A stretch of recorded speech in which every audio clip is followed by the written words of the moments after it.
Welcome to the Frontline podcast, brought to you in association with the Atla Group.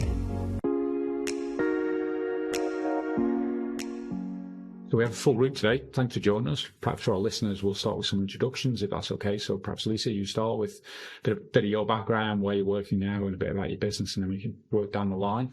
Yeah, so thank you for having us, first of all. That's great to be here. So my background is in nutrition. I'm a nutrition coach. That's what I do now. And we created with Lukas BetterBe.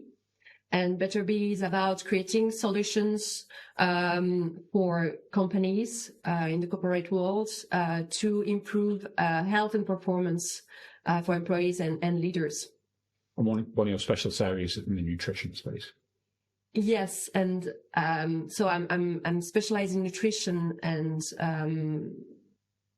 also I used to work as an economist also, and I'm specialized in behavioral change, how to help people to change their behaviors. And I'm using also a tool called human design to help people to be more, I would say, aligned with who they are. And it's part also of good mental health. I think there's a lot there. We'll dig into in a moment. Lukas? Yeah. So, as Lisa said, we've created BetterBe together. My background is in the medical field. I'm a medical doctor who was trained in Switzerland, and I've worked there for a couple of years before coming to the island. And I got a bit frustrated with certain aspects of modern Western medicine, the way we approach certain things, especially in the so-called lifestyle diseases, and I'm sure we're going to get into that later on. So that's one of the reasons why we decided to create BetterBe, to have a bit of a different approach. I expect we'll go down a few rabbit holes in both of these discussions. And Elaine? Yeah, so I'm a professional coach and I have my own HR consultancy business. I started working with Lisa and Lukas and BetterBe probably about a year ago. We started the discussions when we met after a networking event. So my background is human resources for a number of years in corporate world, and then I set up my own business in 2014.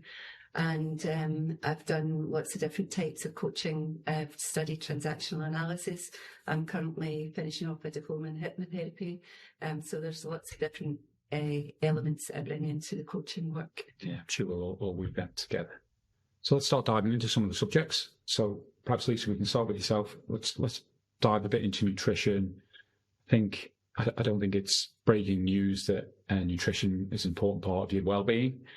Well, certainly linking that, and I know one of the subjects we want to talk about is Mental Wellbeing Awareness Week, and linking that in. So perhaps a helicopter view, should we say, of what people should be thinking about in that area and how important it is as well.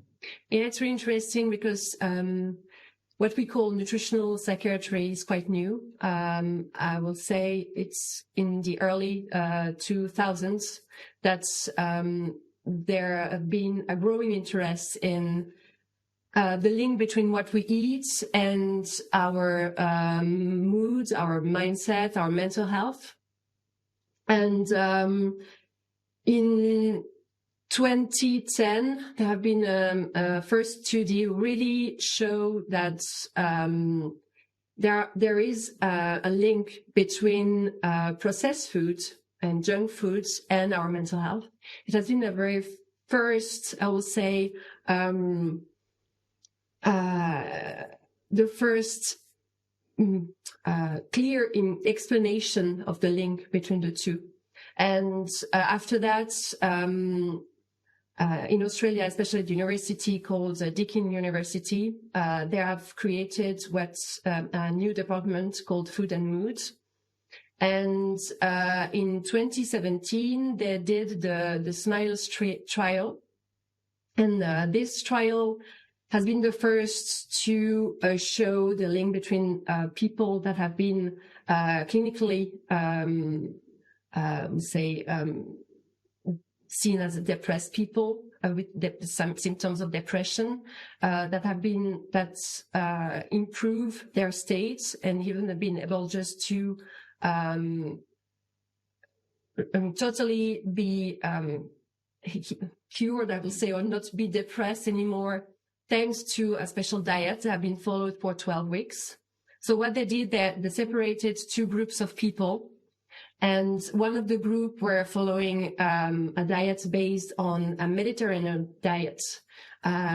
So Mediterranean diet is based on vegetables, on fish, on nuts, fruits. So it's basically a healthy diet. And they have done that for 12 weeks. They just changed the diets. And the other group were following conversation with people, just support, only mental support for 12 weeks as well. And they have been able to prove that the group who were following just the diets have shown more positive, I will say, remission than the other group. So 33% in the group following the special diets have shown a sign of positive remission afterwards, which is amazing. And do we know internally what's happening there to create that? So there are different pathways. It's still something not clear because it's so complex. There are different biological and physiological pathways possible. One of them that's the intention is really focused on the gut brain axis. So I don't know if you've been heard that it's our second brain. It's not for nothing, because all the bacteria that are in our intestines are really important, first of all, for our immune system. And also they will regulate inflammation in our body, for example, that could have an effect on our neurotransmitters and also on our moods. And I like to see actually our intestines as a city. It's full of bacteria. There is good and bad bacteria in there. Like in every city, we have good people, bad people, kind of it, with a different culture. So it's a mix of bacteria we have there. And the food we eat is going to either help the good guys or the bad guys. And the good ones will really help boost our immune system. They will help us just to lower the inflammation in our body. So all the things that will have an impact on our mental health as well. So that's one of the pathways. There is also a deficiencies in nutrients. So we have seen that if you've got a deficiency in vitamin B12, for example, or B1, the thiamine, or in zinc, different studies have shown that it can really have a negative effect on your mental health as well, and your mood.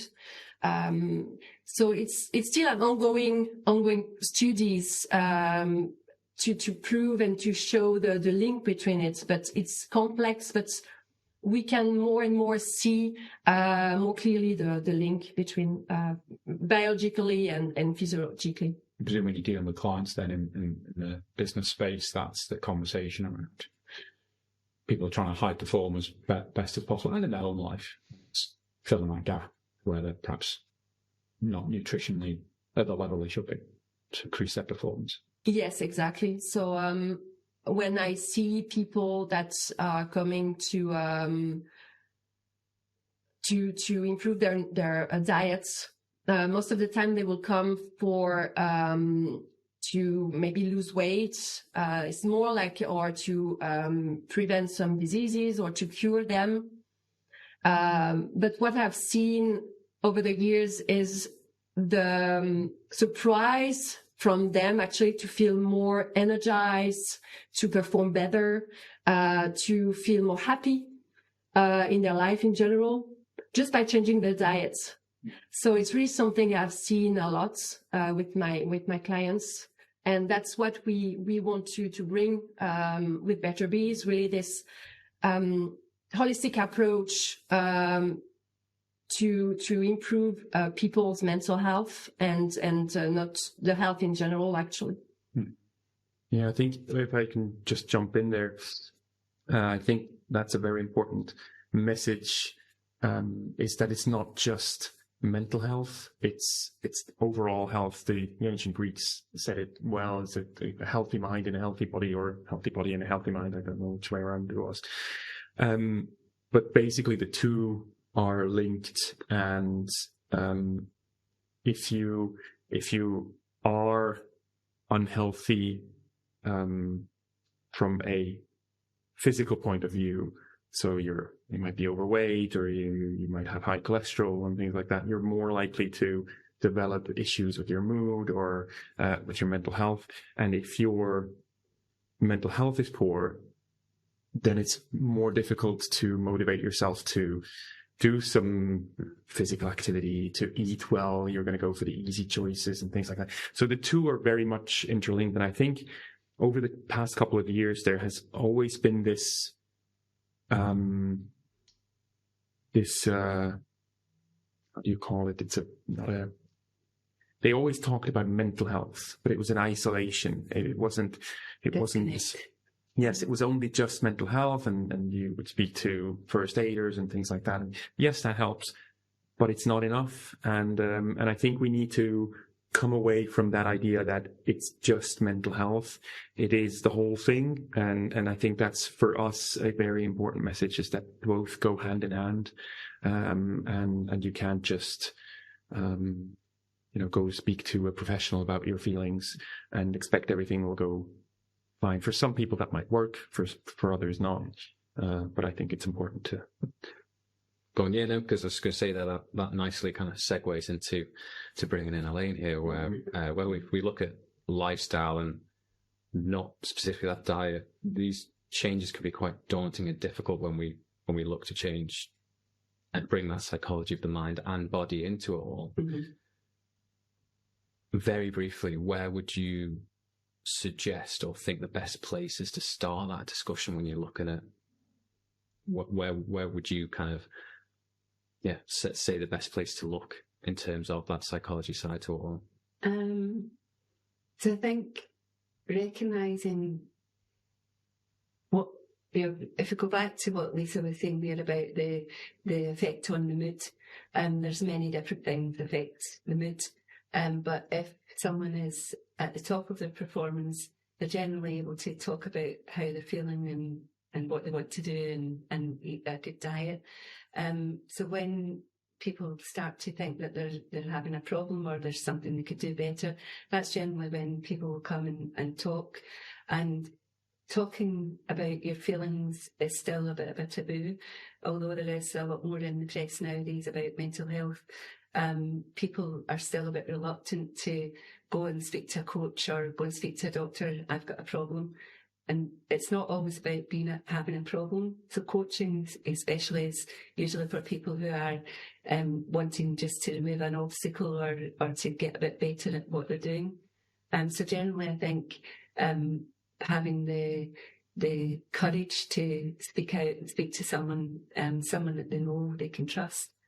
I suppose that doesn't always have to be a doctor, does it? No, it doesn't have to be anybody qualified or a medical professional. Having a good chat with a group of friends, or having a good chat with your boss if you're at work, or there's various methods of support, and it can be from many different avenues. It's not just one person. And I think that it just makes me think of something in society in general. I think we tend to overcomplicate things. And as you said, coaching it's not therapy. It's somebody who needs help with something, removing obstacles, for example. And also you asked the question about the difficulties of initiating that change, and some people don't know where to start. And that can seem very daunting to a lot of people, because a lot of people think you have to change your whole life to become healthier, to have more time for physical activities and things like that. And that's not true. It's really important to start with small changes.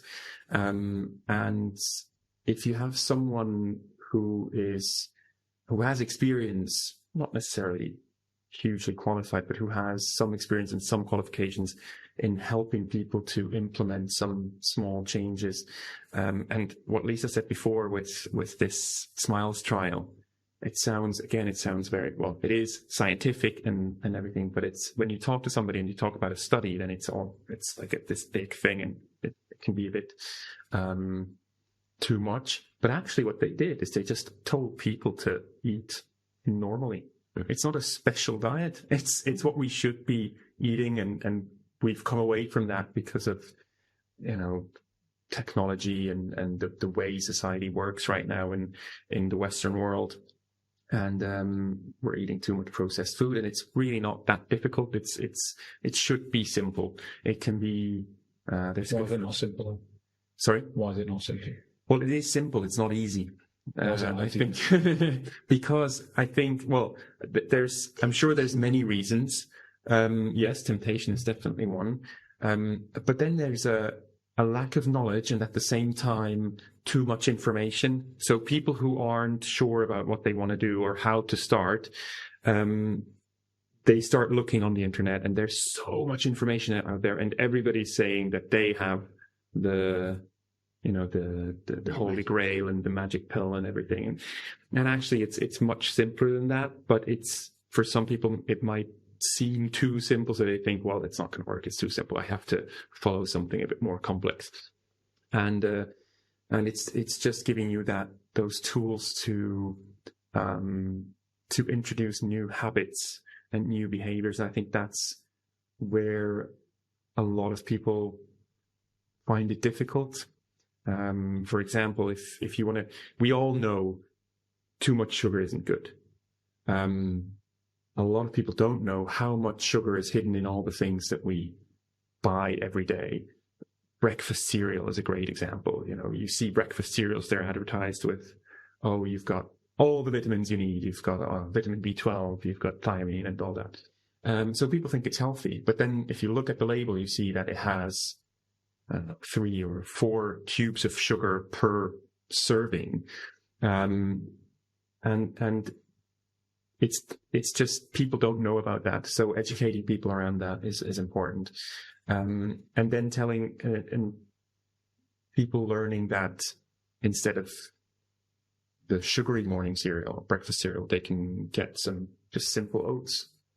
Yeah, I was going to say, it seems very much around where you touch on that habit and routine and sort of sense of, we've all got that. We come in, we sit at our desks, and we've either got the snacks ready, or it's 11 o'clock treats, or, whatever it may be. And that's kind of, you do it without thinking. You said by the end of the day, you don't monitor, you don't realize that you've taken in, when you were to look at it and someone put a chart or anything like that, that's kind of what you've ingested and taken in. So when you want to try and, I guess, I don't want to say break, but make those tweaks to try and chip away and change those habits that are forming, is it as easy as saying, right, I'm not going to eat that chocolate bar, it's a piece of fruit? How do you depends on your willpower. How do you start those kind of? So I think that the whole thing about it is change small things and keep consistent. Build up a new habit. So identifying what are the things that are getting in your way, or what are the things that are not healthy for you? What's your environment like that you're in? So if you're constantly at work and you're going out for meals in the evening, say you've got a high-powered role and you have to go out socialising with clients, you maybe drink a bit too much, and then it becomes a habit. So it's about understanding what you're doing and then breaking that habit. And it only has to be a small tweak. So coaching's a bit like on a radio station when you're just off channel a little bit and you turn it back onto channel and everything falls into place. But having the ability to talk about these things to people, it then gives you a bit more accountability as well. So if I say to myself, I'm not going to eat that chocolate bar, but I don't tell anyone around me and everyone's giving me chocolate bars and I'm just gaily eating away, then that doesn't help me to break the habit. There's a bit of accountability there. it brings us to the behavioral change principles, actually, which is not just about what you do, but what other people around you are doing as well, and the effects on your behaviors. So and also how your environment is, what you put in your environment, in your house, for example, in your kitchen, in your cupboards. Every time you are going to buy something is already in your system, because you are going to eat it at some point. But what I like to introduce is not just don't do that, but with the coaching, trying to say you can add that to your meals instead of avoiding things, but more adding new things and trying. Because what is important as well is people enjoying what they eat. And there is no one unique diet. Everybody needs to find his own way. And that's what we do as well, is just to guide people. What we call abundance managers. We have to be abundance managers nowadays, because when you go in a shop, 80% of the things that they are selling is not good for you. So you have to find your way there.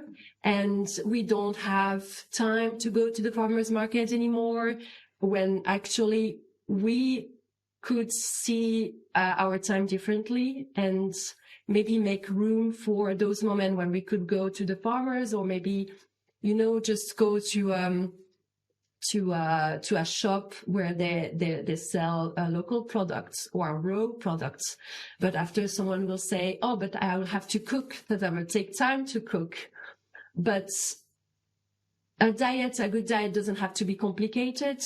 I used to say to my clients, even a good piece of bread, wholemeal bread, with a stick of carrots and maybe some peanut butter on your bread, or if you like some good cheese, even a piece of cheese, it can be good. Depends. But again, it's about quantity and quality, but it doesn't have to be complicated, even if you don't like cooking. The good hack that I enjoyed was when you were speaking about eating walnuts. So, that healthy snack at the desk. And I was driving in the UK at the time, and I'd had to pop into the service station. I was really hungry, and I grabbed a pack of walnuts instead of my usual chocolate bar. And it actually helps you to feel a lot better. It keeps your mind a bit more alert as well, instead of that sort of slump that you get after the sugar. Yeah, and you mentioned willpower before, and I think that's a big one.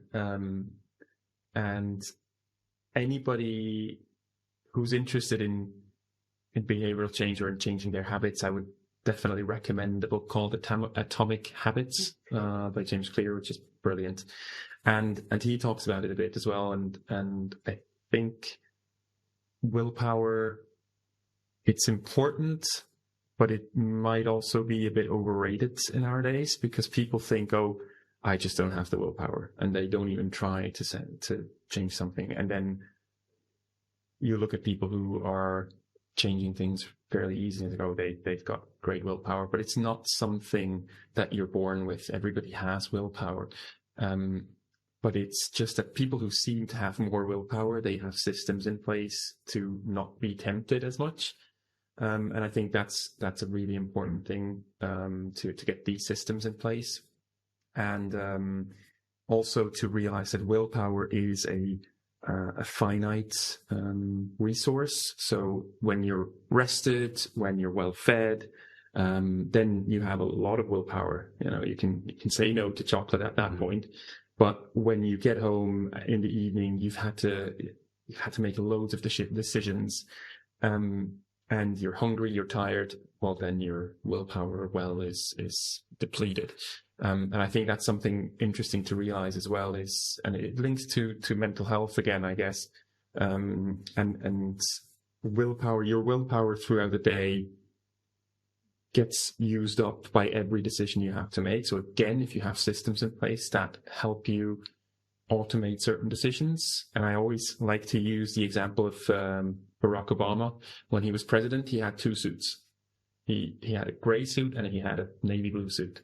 and that was it. So in the morning, he didn't have to think about what to wear. He just got up or put something on, and that was it.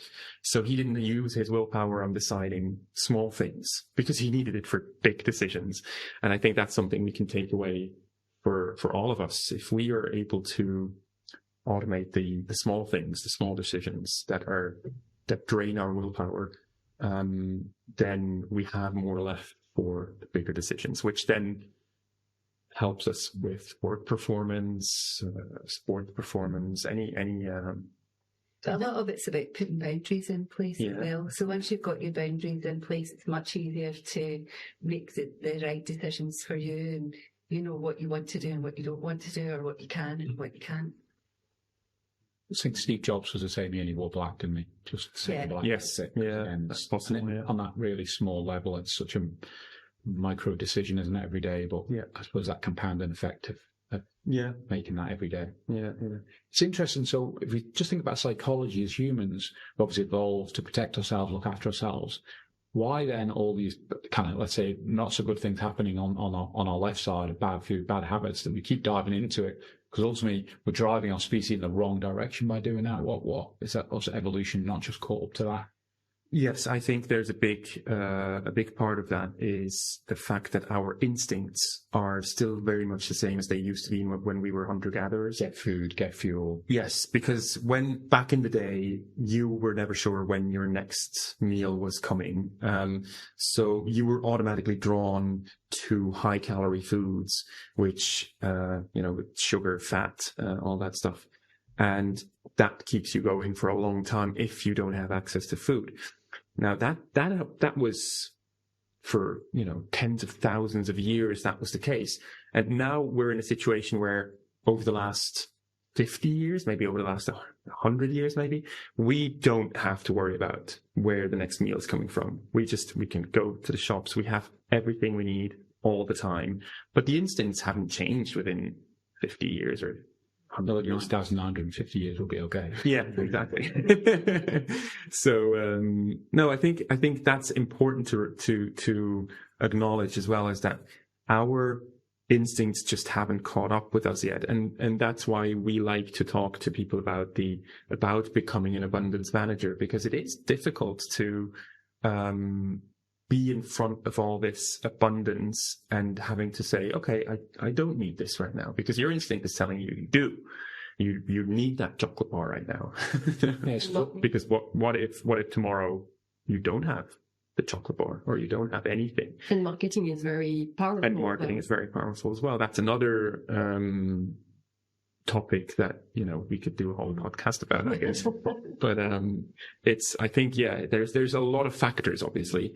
And it's difficult to choose one. There's not one thing. But being able to identify your own needs as well is important, because you talk about the abundance and the availability of food and snacks and whatever. But if your basic needs are not met, then you can't get to that self-actualization point. So people understand what their basic needs are, and if they're met, then they can move forward from that. And they don't need to go and buy a multi-pack of crisps and whatever it is. Because you touched on earlier, we moving out of the GP space, and just so when I think about the educational piece, and obviously that's part of what you're doing at Be Better. We were chatting on, and this will come out around the same time with our listen around the mental well-being work we do in schools and early intervention, I suppose to say. So let's talk a bit about. We talk about food and nutrition, that early intervention at school now. Probably not a great example because it was a school so long ago, but there was certainly no it was bake a pie and that was it. And I did that badly. So what is there stuff going on? Do we know schools now? And do you think that's where part of this messaging should be beginning? Yes, I think there should be much more done in schools, and actually not just in schools, but in medical school as well. And I'll come back to that afterwards. But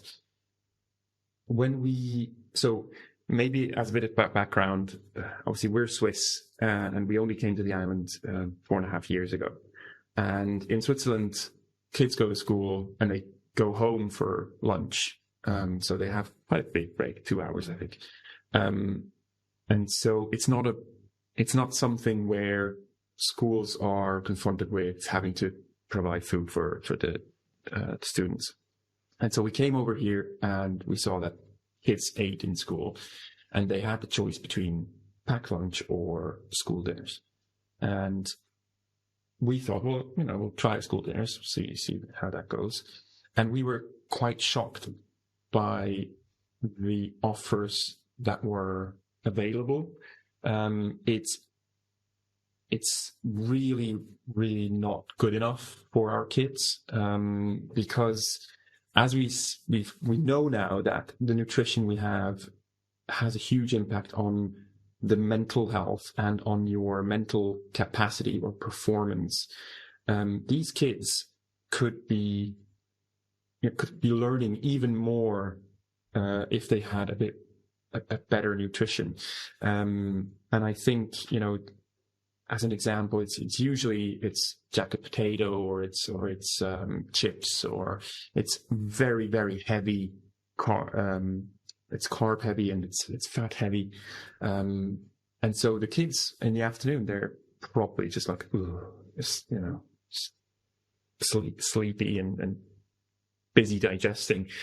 And And they will get used to that kind of food as well, because it's in their everyday life. Mm-hmm. I used to work in Switzerland for an organization that was looking into nurseries, how they provide food to children, and just to labelize them. It was a label called Green Fork. And I used to go to nurseries, but also to grammar school as well. And some students just stay there to have lunch, not in primary school, but afterwards they normally just stay to eat at school. So. And when I arrived here, all the criteria I had just to labelize just those schools, just to have a balanced food for children, I realized that there was nothing here about it. And I went to the school where our daughters are, and to speak to these children about food, because teachers want to change and bring that idea to them. So it's so important, and I think there is a lot of things that could be done. I think it's a huge opportunity to do something, again, simple, that would have a huge impact. Because habits are already built from a younger age. So that's an opportunity. Yeah, and funnily enough, we just spoke to somebody on Sunday about. So we met them by chance, and we had a bit of a chat, and he was like, "Oh, suffering from migraines," and he'd been suffering from migraines for a while, but lately it's become worse. And there's an interesting study that came out, I think 2 years ago, where they talked about the connection between a disbalance of omega-3 and omega-6 fatty acids in your diet, and the prevalence of migraines. So if you have high levels of omega-3 and low levels of high levels of omega-6 and low levels of omega-3, then you're prone to have more migraines. They're more severe and they happen more often. And they looked at what happened if they balanced that out, so more omega-3 and less omega-6, and they saw that the migraines actually improved, which is another kind of, for me, proof that there's a connection between mental and physical health. And we then told them, in the Western diet, omega-6 is very prevalent because it's in all the saturated fats, chips, crisps, what else did we say? Cheese, meat, all these things. And he just looked at us and, but that's all my favorite food. So that's what he eats most of the time. And I think that's, he's not a unique case. The misconception of people is about losing a joy to eat. Like I have to change. All my favorite foods will be just erased from my diet. It's the all or nothing thing. Exactly. Yeah. It's not the case actually, because it's all about balance. It's like everything in life. If you find the right balance with your diet, and it's to find something else and to test. Maybe you haven't tried different things and you will discover things that you like are more healthy, but you can still keep your chocolates. It depends if you've got the chocolate plus the crisp plus the ice cream in your day plus. So you mentioned earlier about the psychology side of that side of it. Do you think like people need to find different mechanisms to handle it? For example, is people journaling what they eat? Does that, or have you got what's the right word? I suppose tips or different ways. If someone's listening to this going, I might take that way and just try that to change those habits. There's journaling. You mentioned about speaking to people, boys. Is there someone who listen now and apply something right now? Journaling can be really good because if you're journaling every day, then you're making notes of what you have and you might not be aware. So by just putting a focus on something brings the awareness. So anything like journaling, like with probably Lisa, actually, you'd be better answering that from a nutrition coach point of view. Yeah, to have a perspective from a nutrition point of view, just to have an overview of what your diet is made of. Sometimes we don't even know what we have had just 2 days ago. So journaling helps us just to have a better perspective. Or even diary. Just in your diary, putting some notes of what you've put down. Download an app or whatever. Yeah.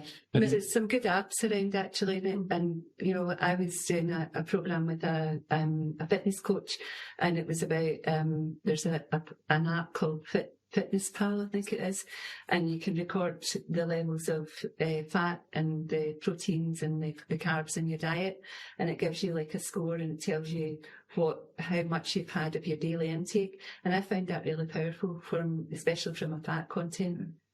And there's a really important behavioral principle is to see progress.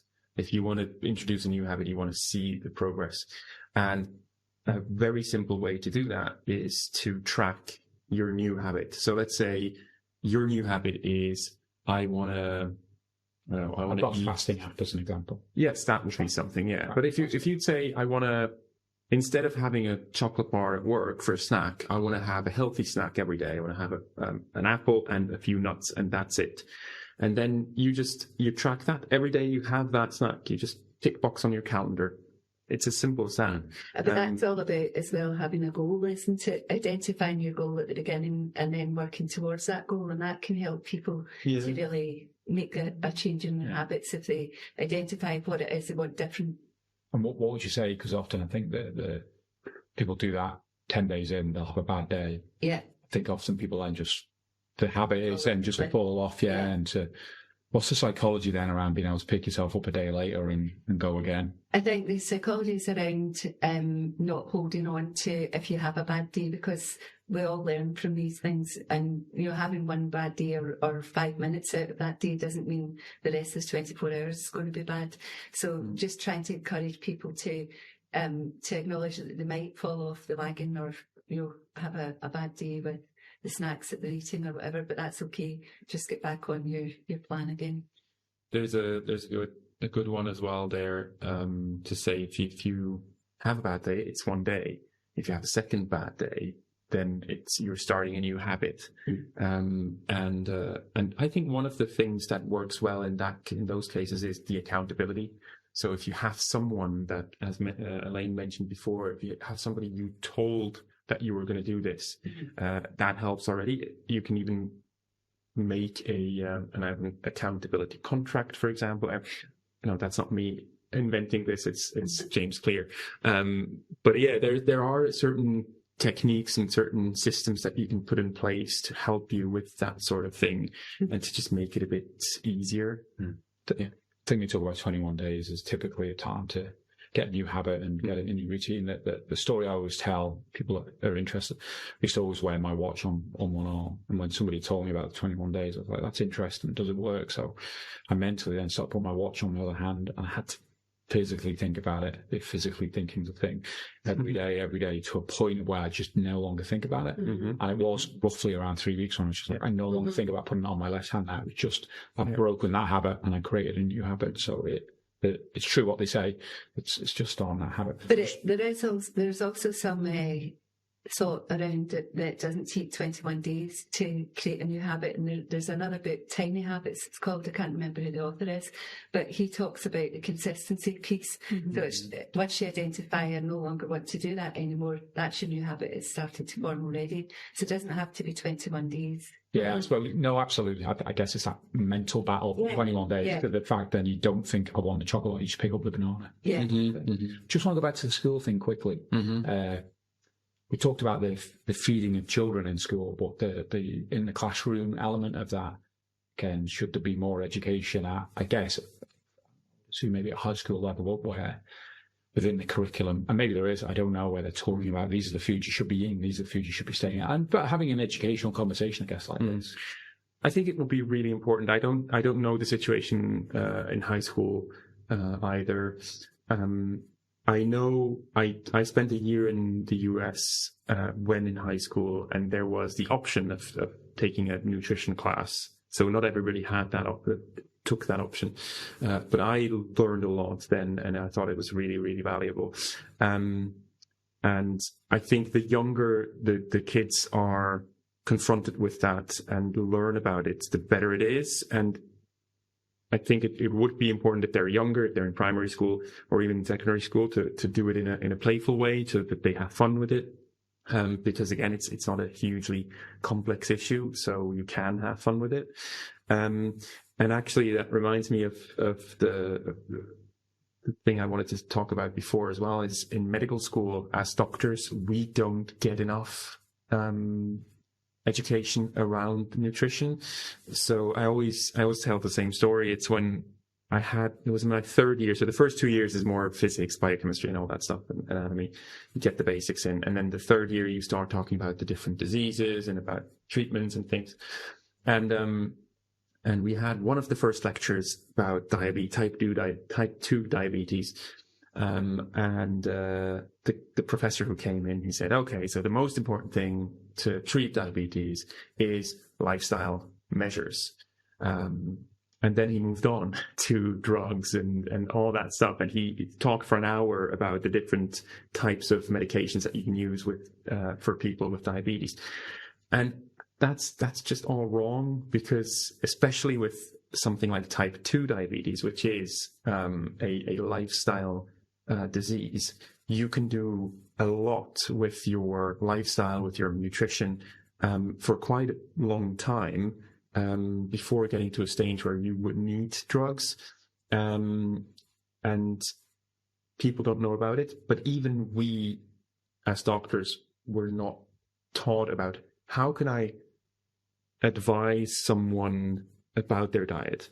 So and then when you are in the world of doctoring, then you don't have time to advise them. Even if you knew what to say, you wouldn't have enough time. So I think that's something that should be improved at university. Moving out of doctoring, is that part? It's part of it, yes, definitely. I think it's part of my frustration is the time element, and the fact that we're unable, or we're not equipped to help people with lifestyle measures. And modern medicine is great. We've made some incredible progress, and there's lots of Western medicine that is brilliant.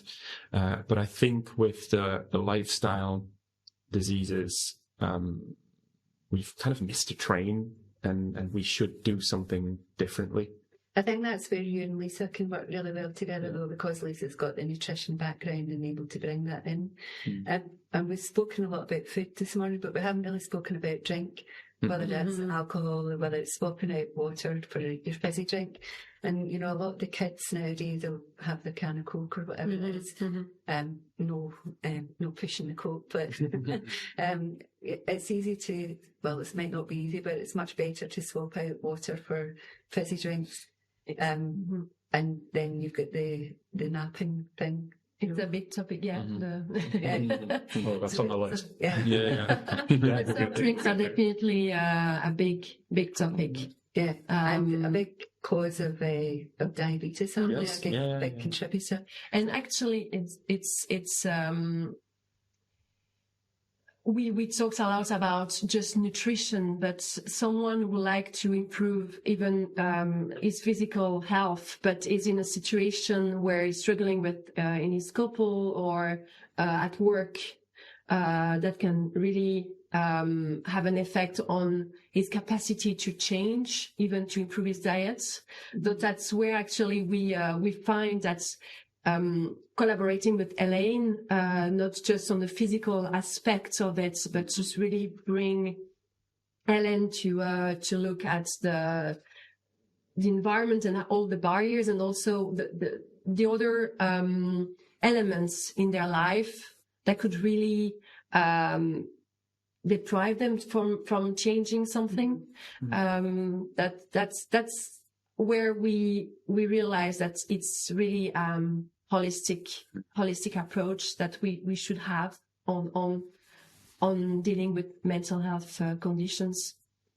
When you think about health in general, where does responsibility start with someone's health? Is it with themselves? Oh, absolutely. I think we're There's a lack of that in society because people like you around.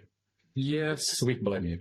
Yeah, go ahead. They all look at it. What? Why chores? No, it's I think we do have to take more responsibility about our own health, and I guess it depends on the country you live in, but a lot of the Western countries have have a tendency to say, "Oh, I can't do anything about it. It's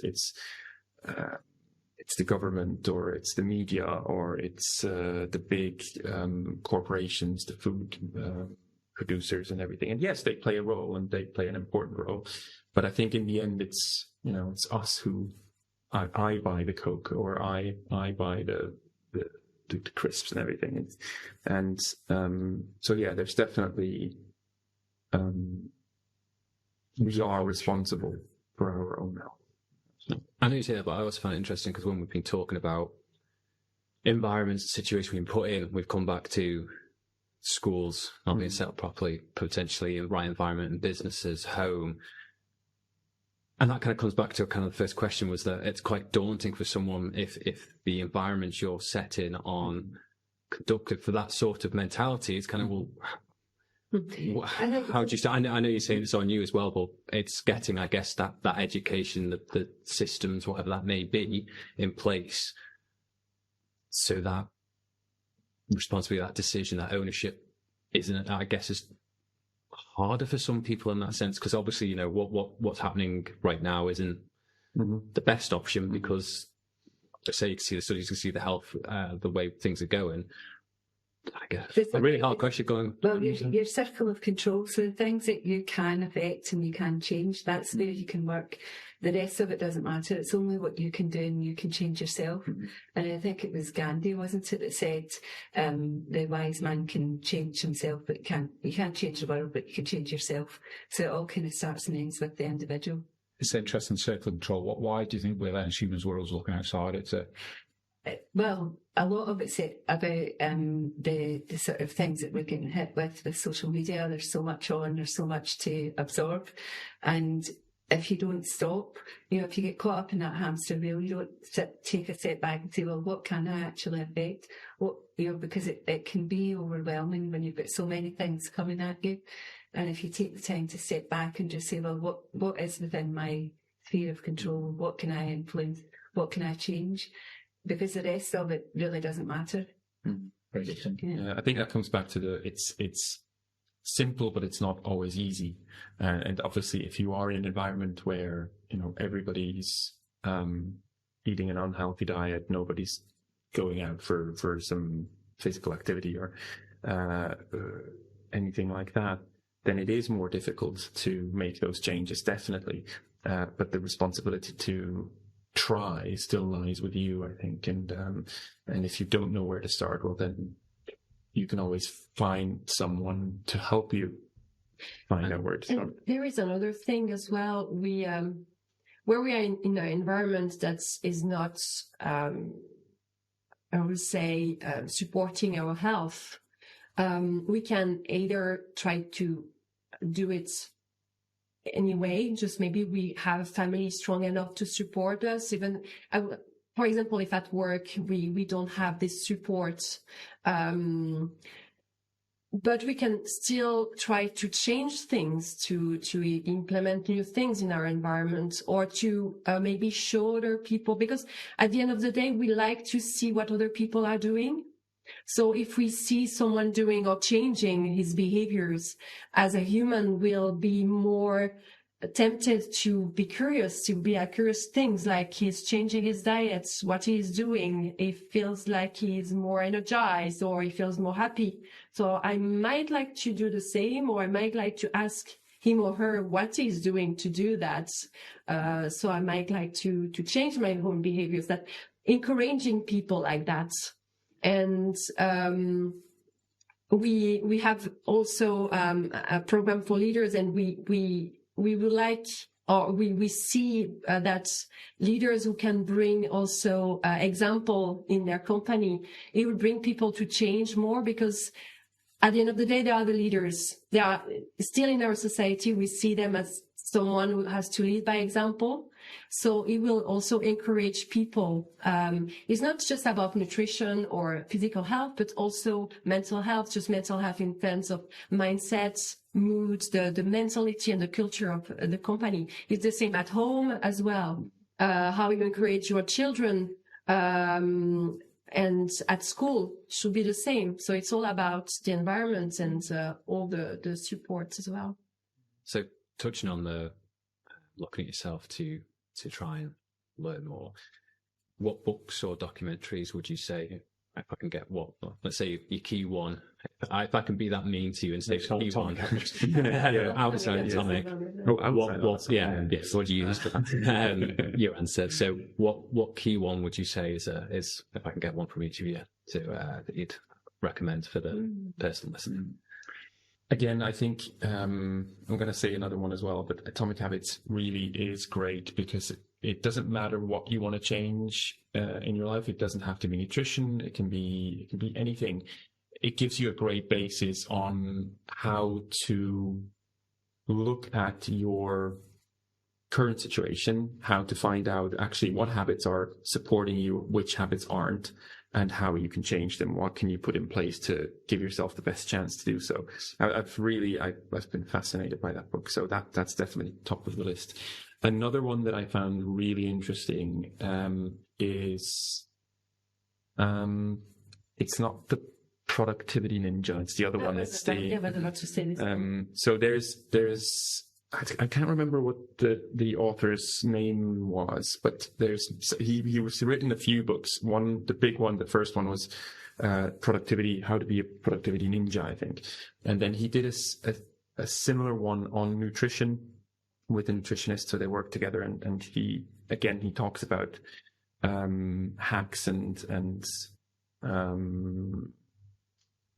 systems, how you can improve certain behaviors and things like that. So it's that one's really interesting as well. One I would recommend is The Happiness Trap by Russ, and I can't remember his surname down. But I think that one is a really powerful book, because it helps you to look at things that you're grateful for, the gratitude in it, to change your mindset around what you've got in your life and what you want to get from your life. So I would recommend that one as a good one. I've seen bits about gratitude and the importance to, it might mean Atomic Habits, where it talks about every morning writing something you're grateful for. Reinforce some positive things. Yeah. Another one that's really good is Julia Cameron's book, which is The Artist's Guide. So if somebody is into journaling or would like to start journaling, that's a really powerful book to look at different ways of living and different habits to create. So The Artist's Guide and Julia Cameron. Lisa? Anyone? I was about to say for teenage actually. Extra point if you can get there. Otherwise, the documentary, I was about to say Arnold Schwarzenegger. Please. So I don't know if I've seen the documentary about his life.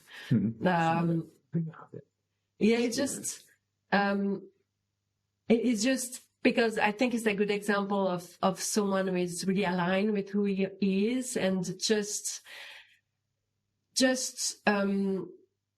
do what is good for him in sense of what drives him. And most of my book are about human design and astrology, so it's in nutrition. So I don't think it would be maybe something that is interesting to for most of the people, but is interesting in the sense of understanding that there is not a unique rule, and actually most of the people feel really under pressure to follow a book or follow methods or follow high performance people, because he's doing that, so he must be the right things to do.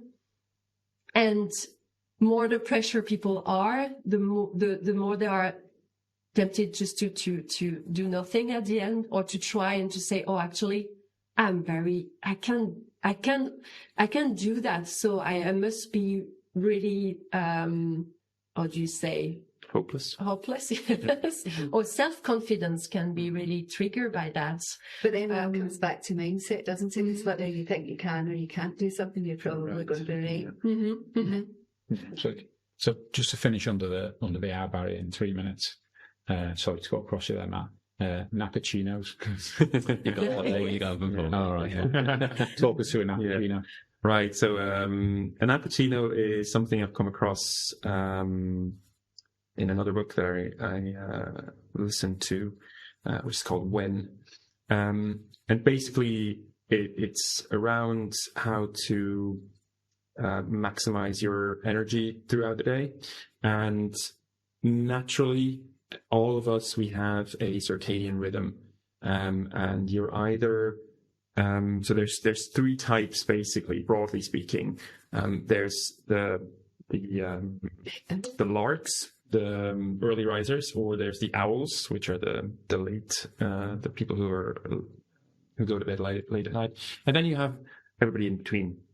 And most people are in between, and we have a tendency to either extreme or the other, but we're not in the extremes. And so I think percentage-wise, most people will fit towards the lark, so the early riser. So we get up at, I don't know, between 6 and 7 in the morning, and our kind of peak of performance naturally is sometime in the middle of the morning.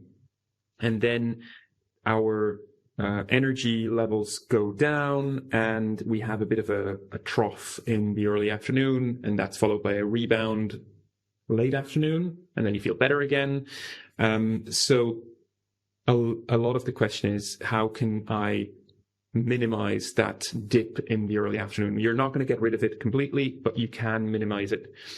One of it is by eating a light lunch, for example, not eating anything, because that's not good either. Not eating too much, because then you'll be just digesting and sleeping. So if you have a light lunch and then you take a cup of espresso, one shot of coffee, and then you go lie down for 15 to 20 minutes and have a nap. Now, 15 to 20 minutes, because if you do it less than 10 minutes, 10 to 15 minutes, you don't get any rest. If you do it for longer than 20 minutes, you go into the REM sleep, the deep sleep, and then it takes you way longer to wake up again, so you lose a lot of time. So that's why it's 15 to 20 minutes. And also, or the reason why the coffee before is usually takes about 20 minutes for the caffeine to kick in. So when you do wake up, you feel refreshed because of the nap. and you get an additional boost from the caffeine. So that's why it's called a nappuccino. Everyone needs to ask their boss if they can go for a nappuccino. Yes, that's actually what they do in Japan. They are creating more and more workplaces where they can sleep, and it's actually seen as a dedication if you sleep at work. Well, during the day, not. Great. Thanks for joining us. Thank you very much. Yeah. Thanks for having us. If you want more information, we'll put in the footer. There's obviously the website. Reach out to you guys, have a conversation. I'm sure you're happy. You can have a conversation. Absolutely. Let us steer them in the right direction. We appreciate your time. Thank you. Thank you very much. Thanks very much. Thank you for listening, everyone.